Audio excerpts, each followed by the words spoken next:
দেশে বিদেশে। এটাকে একটা আপনার এনজিওগ্রাম চিটাগাং ডিভিশন। আসিফ নজরুল তার প্রিয় ছিল কেন? আসিফ নজরুলের দ্বিতীয় বউ, যে এখন আওয়ামী লীগ নেত্রী, অনেক বড় বড় স্টেশন চালায় আওয়ামী লীগের, রোকেয়া প্রাচী। রোকেয়া প্রাচীকে নিয়েও আসিফ নজরুল ইউনূসের সঙ্গে বিদেশে ঘুরছে, পরের বউকে নিয়েও ঘুরছে। আচ্ছা, যাক ঘুরছে ঘুরছে, সবই তার আপনার ব্যক্তিগত লোক নিয়ে। মানুষ তাও মেনেছে, ঠিক আছে আপনি চয়েস করছেন, ভালো, ডেলিভারি দেন, কাজ করেন। আপনি কিছুই করেন। আপনি বাংলাদেশকে পাকিস্তানের দিকে ধাবিত করেছেন। আপনি আননেসেসারিলি এই দেশ খামু, ওই দেশ খামু, 7 সিস্টার করে কিচ্ছু করতে পারেননি। বরং আপনি বাংলাদেশকে একটা দুর্বল কাঠামোর মধ্যে, আর এখন তো যে কারাপশনের অভিযোগ উঠছে, এবং আমি আপনাকে আজকে একটা চ্যালেঞ্জ দিচ্ছি, আপনার যে দর্শকরা আমাকে গালি দেয় তারা আরো গালি দিক, কিন্তু আমার এই চ্যালেঞ্জের উত্তর কেউ দিক। ব্যক্তিগত সরকার প্রধান হিসাবে জাতির জনক বঙ্গবন্ধু শেখ মুজিবুর রহমান, আবু সাদাত মোহাম্মদ সায়েম, বঙ্গবন্ধুর পক্ষে স্বাধীনতার ঘোষণাকারী বীর সেনানায়ক শহীদ রাষ্ট্রপতি জিয়াউর রহমান, হোসেন মোহাম্মদ এরশাদ, দেশ নেত্রী বেগম খালেদা জিয়া এবং বঙ্গবন্ধু কন্যার জননেত্রী শেখ হাসিনা, সবাই ব্যক্তিগতভাবে সরকার প্রধান হিসাবে যেটুকু সুযোগ টুযোগ নিয়েছিল, যদিও কেউ নিয়ে থাকে, তাদের চাইতে 100 গুণ অন্যায় সুযোগ নিয়েছে ডক্টর ইউনূস তার 18 মাসে। আমি সিরিয়াল বললে আপনার অনুষ্ঠান দীর্ঘায়িত হবে। যে কেউ চ্যালেঞ্জ করলে আমি তথ্য প্রমাণ নিয়ে বসতে পারবো। সুতরাং ইউনূসের 18 মাস ছিল বাঙালির আরেকটি দুর্দশার সময়, বাঙালির স্বপ্ন ভঙ্গের সময়। ওই যে বাংলা একটা প্রবাদ আছে যে এক মন ভাঙা আর মসজিদ ভাঙা সমান কথা। বাঙালির মন ইউনূস ভেঙে দিয়ে গেছে এবং তার উপদেষ্টারা, এবং আজকে সেই উপদেষ্টারা এক্সকালপিটরি স্টেটমেন্ট দিচ্ছে, আমাদের আইনের ভাষায় বলে, অর্থাৎ আরেকজনকে জড়িয়ে বলছে আমি ছিলাম না, আমি জানি না। এমনকি ইউনূসের ডান সমস্ত অকাম কুকামের কুখ্যাত খলনায়ক আসিফ নজরুল পর্যন্ত বলছে মার্কিন যুক্তরাষ্ট্রের সঙ্গে এই চুক্তি আমি জানতাম না। হয়রাজ আমাদের যে রাষ্ট্র কাঠামো, যে কোনো দেশের সঙ্গে চুক্তি করতে গেলে আইন মন্ত্রণালয় মাস্ট ভেটিং করা বলে। তাহলে আসিফ নজরুল হয় মিথ্যা বলছে, অথবা ইউনূস সাহেব তার কাছে পাঠায়নি। এই যে সব কিন্তু পররাষ্ট্র উপদেষ্টাও তো জানার কথা, মানে বিদেশে মানে বিদেশ ভিত্তিক কোনো কিছু চুক্তি হলে সেটা উনি আন্তর্জাতিকভাবে কোনো কিছু হলে তো উনি জানার কথা। না না, তৈয়ব সাহেব তো বলেছে আমি জানি না, এবং বলেছে আমি 3 বার পদত্যাগ করতে চেয়েছিলাম, আমাকে পদত্যাগ করতে দেয়নি। ব্রিগেডিয়ার সাকত সাহেবও বলেছে, এই সরকারের প্রতি আস্থা রাখার জন্য করেনি উনি। না না, বলেছে যে আমি করতে চেয়েছি, আমাকে আমি সাক্ষাৎকারটা শুনেছি, বলেছে আমি 3 বার করতে চেয়েছি, আমাকে বলেছে আপনি এটা করেন না, তাহলে জনগণের আস্থা নষ্ট হবে। যাক, সেটা ওনার চয়েস। কিন্তু তার চাইতে তো ব্রিগেডিয়ার সাকত সাহেব আজ থেকে 3 মাস আগেই বলে দিয়েছে যে যদি আদালতে উঠতে হয় আমার উঠতে হবে ইউনূস সরকারের সঙ্গে।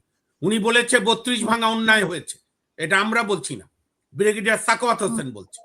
ইভেন তৈয়ব সাহেবও 32 ভাঙা ব্যাপারে বলেনি যে সরকার ঠিক করেছে, কারণ 32 ভাঙা সবচেয়ে অন্যায় হয়েছে। মবতন্ত্র যেরকম চালু করেছে, ও ইউনূসের আরেকটা আমদানি মবক্রেসি। ইউনূসের প্রেস উপদেষ্টা নাম কি, আমার নামটা মনে রাখতে ইচ্ছা করে না, কি নাম? শফিকুল আলম। শফিকুল আলম। সে প্রথমে বলেছে না মব হচ্ছে প্রেশার গ্রুপ, তারপরে যখন ওই যে প্লেন পড়ে গেল মাইলস্টোন স্কুলে, আমার নিষ্পাপ স্কুলের ছেলে মেয়েরা মারা গেল, মৃত্যুবরণ করলেন, তখন যখন সে আর আসিফ নজরুল গিয়ে আটকা পড়লো জনগণের হাতে, তারপরের দিন থেকে আর বলে না যে প্রেশার গ্রুপ। ইউনূসের আরেকটা অপরাধ হামের টিকা না কিনা, ভ্যাকসিনেশন না কিনা, এবং ইউনিসেফ 6 বার তাকে বলেছে ইউ ডোন্ট ডু ইট, এবং সে এটাকে অমান্য করে, কারণ তার কোনো দেশপ্রেমী নেই। তার হচ্ছে লামিয়া মোর্শেদ, গ্রামীণ সেন্টার, গ্রামীণ ফোন, আর হচ্ছে পাকিস্তানকে খুশি করা।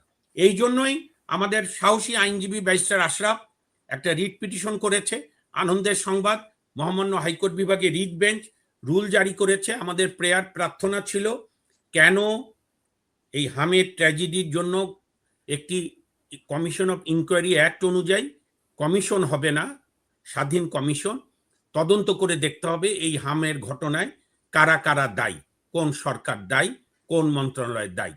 কারণ আপনি বলেন লাস্ট 30 বছর আমরা শুনছি যে হামে বাংলাদেশে কেউ মারা যায়, আপনি আমাকে বলেন না আমরা শুনিনি। কোনদিন শুনেছেন? মানে আমরা না ৩০ বছরে মানে এটার একটা ছোট চেকার্ড হিস্ট্রি হচ্ছে হাসিনা আক্তার 1979 সালে প্রয়াত শহীদ রাষ্ট্রপতি জিয়াউর রহমান সাহেব ইপিআই প্রজেক্ট চালু করে, ওই যে টিকা খাওয়ানো, সেটা এরশাদ সাহেব এগিয়ে নিয়ে যায়, বেগম জিয়া সেটাকে আরো উন্নত করে, শেখ হাসিনা সেইটাকে একটা প্রাতিষ্ঠানিক রূপ দেয় এবং উনি ভ্যাকসিন হিরো হিসাবে উপাধি পায় আন্তর্জাতিক মহলে, এবং হাম জাদুঘরে চলে গিয়েছিল, কিন্তু সেই হামকে অন্যায়ভাবে আমদানি করে আমার 500 শিশুকে, যে এটা তো শহীদ, এবং এই শিশু হত্যা এটা ক্রাইম এগেইনস্ট হিউম্যানিটি, ইউনুসের বিরুদ্ধে এটারও একদিন বিচার হবে।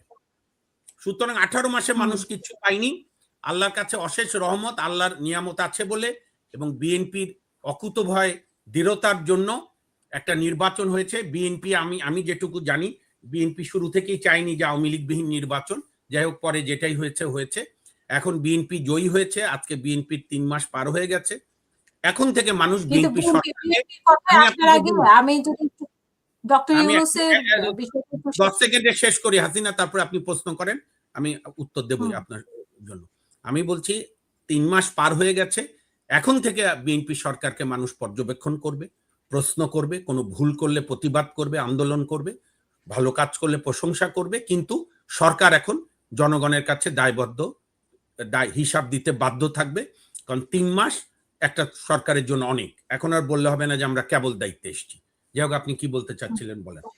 আমি বলছিলাম যে কিচেন ক্যাবিনেটের কথা বলা হচ্ছে, তাহলে কি এই যে মবগুলো করা হয়েছে সেই মবগুলো কি কিচেন ক্যাবিনেটের, নাকি কিচেন ক্যাবিনেট শুধু আন্তর্জাতিক বিষয়গুলো হ্যান্ডেল করতো বা দেশের গুরুত্বপূর্ণ পুরো সরকার চালাতো কিচেন ক্যাবিনেট।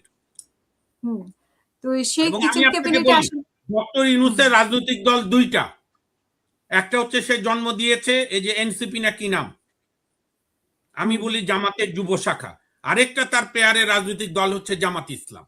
কারণ বেগম জিয়া জামাতে 2 জনকে মন্ত্রী বানালেও বেগম জিয়া সরকার জামাতকে এতটা সামাজিক স্বীকৃতি দেয়নি যতটা ইউনূস সাহেব দিয়েছে। কিছু হলেই জামাতকে ডাকো। আপনাকে আমি একটা প্রশ্ন করি, আওয়ামী লীগ আমলে যখন বিএনপি দুঃসময়, বিএনপি তখন জামাতের সঙ্গে থাকাটাকে লাইবিলিটি মনে করেছে, আপনার মনে আছে? 19 সালে বিএনপি 20 দলীয় জোট ভেঙে দেয় এবং একক বিএনপি সিদ্ধান্তে, জামাতরা চাইনি যে আমরা আলাদা হব, বিএনপি বলছে না, যে যার মতো আন্দোলন করো, আমি আমার মতো আন্দোলন করব। কারণ বিএনপি তরুণ নেতৃত্ব 23-এরও আগে বোধহয়, 21-22-এ, যাই হোক 22-এর আগে বোধহয়।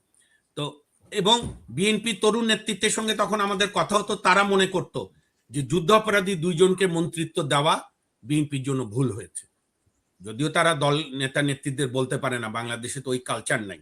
আওয়ামী লীগও তো শেখ হাসিনা ভুল করলে কেউ প্রশ্ন করে না, বিএনপি তো প্রশ্ন করে না। এই জন্যই তো 2 দলের গণতন্ত্র করুন, দেশের গণতন্ত্র করুন। তো যে কথা আমি বলছিলাম, এবং আপনি আমাকে একটি উদাহরণ দেখাতে পারবেন না যে জামাত ইসলামের ছাত্র সংগঠন ইসলামী ছাত্র শিবিরের সঙ্গে যৌথভাবে প্যানেল দিয়ে বিএনপির ছাত্র সংগঠন জাতীয়তাবাদী ছাত্র দল বাংলাদেশের কোন শিক্ষা প্রতিষ্ঠানে শেখ হাসিনার 15 বছরে কোনো নির্বাচন করেনি। জামাত এবং শিবির নিষিদ্ধ হয়েছিল 1 আগস্ট, তার আগে জামাত শিবিরের রাজনীতি করার সুযোগ ছিল। 24-এর 1 আগস্ট আওয়ামী লীগের, আপনি যদি বলেন আমাকে যে মামুন গণতন্ত্র ভোটাধিকার নষ্ট করা, বিচার বিভাগকে আজ্ঞাবহ করা, সাংবিধানিক প্রতিষ্ঠানগুলোকে দুর্বল করে দেওয়া, যেরকম শেখ হাসিনার বড় ব্যর্থতা বা ইচ্ছাকৃত দোষ, তার চেয়েও আরেকটা বড় ব্যর্থতা আওয়ামী লীগ সরকারের গত 15 বছরে যেভাবে জামাত শিবির রাজনৈতিকভাবে শক্তিশালী হয়েছে, আওয়ামী লীগ রাজনৈতিকভাবে জামাতকে মোকাবেলা করতে ব্যর্থ হয়েছে। এখন বলেন।